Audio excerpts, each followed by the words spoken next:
So for principle number 2, which is aligning the bones, I want to talk about the joints and the fulcrum of the joint. So an angle. Here's an angle, right? And this is the fulcrum right here. This is the point where the movement is happening. So we want our joints to move with, I don't know how to say it, clean fulcrums. So for example, and again, I don't mean for us all to move around like robots, but if you can do this, you'll actually have more range in the long term, and you'll be able to express yourself in more dynamic ways through these practices.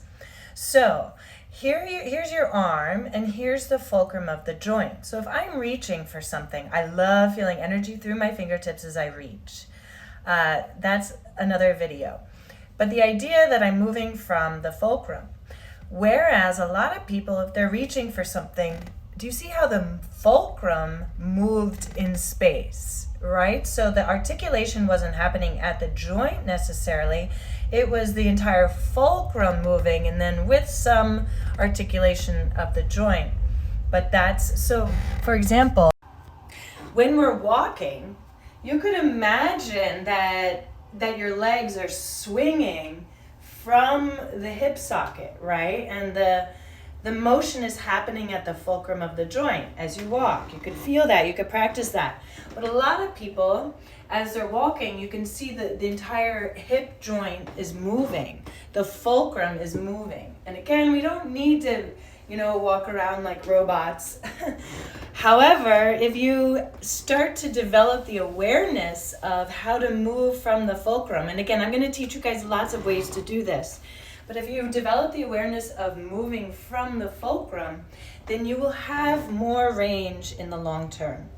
So I was in a dance company, and it was a Chinese choreographer, and I had to do those Chinese opera walks. And I was a master at it. I would go to China and they'd be like, watch that girl. She's like amazing at these Chinese opera walks. And it was like a party trick. They'd have me show everyone my Chinese opera walks. But I was able to do it because I was able to stabilize the pelvis and then move the legs separate from the pelvis. And I'm going to talk about that. So for today, just focus on your shoulder joints and your hip joints and notice if you are moving from the fulcrum or if the fulcrum is moving in space. And that's a great awareness practice that will take you far.